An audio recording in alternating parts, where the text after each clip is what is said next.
raha ny fiteny ampiasain'ny malagasy amin'ny andavanandro dia hita taratra ho toy ilany izany hoe tokanjotra indray mandeha tsy miverina ny fotoana amin'ny malagasy io ilay atao hoe temps linéaire lazain'ny tandrefana amin'ny ankapobeny fa miverimberina sy mitsingerina ihany koa ny fotoana arakaraka ny zavatra ataony nefa no maritan'ny malagasy ny mahatokajotra na mahamitamberina sy miverimberina an'ilay fotoana. Misy le fotoana izay heverina hoe zavatra mitohy toilany ilazan'ny frantsy moa zany hoe temps linéaire. De misy le zavatra miverimberina le temps cyclique.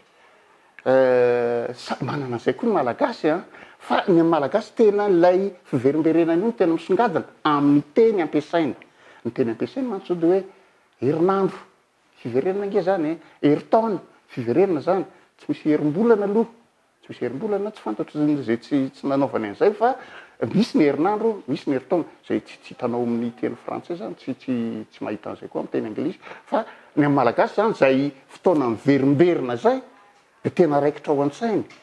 de misy ilazany zavatra miverimberina amin'ny fotoana raikitra mihitsy io zay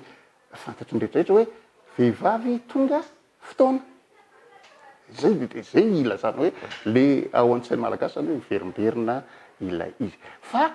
misy koa ny hoe fotoana mahitsy tokanjotra hita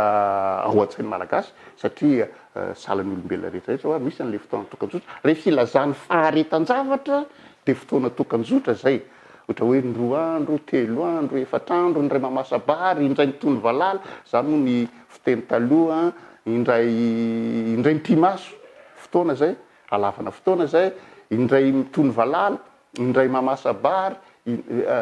indray mitony valala zavatra tahak'izay zany ny fotoana am'izay izy rehefa miteny an'izay le malagasy dia le fotoana tokanjotra zay na raha miteny izy hoe folo taona izazy iny zay le fotoana tokanjotra zay fa hoe amin'ny herintaona tsika nona zay le fiverimberenana zay zany mitovy amin'ny olombelona rehetrarehetra ihany le malagasy am'izay samy ao an-tsainy le hoe ny fotoana mety zavatra jerena tokanjotra mitoilany de mety jerena amin'ny endriny miverimberina.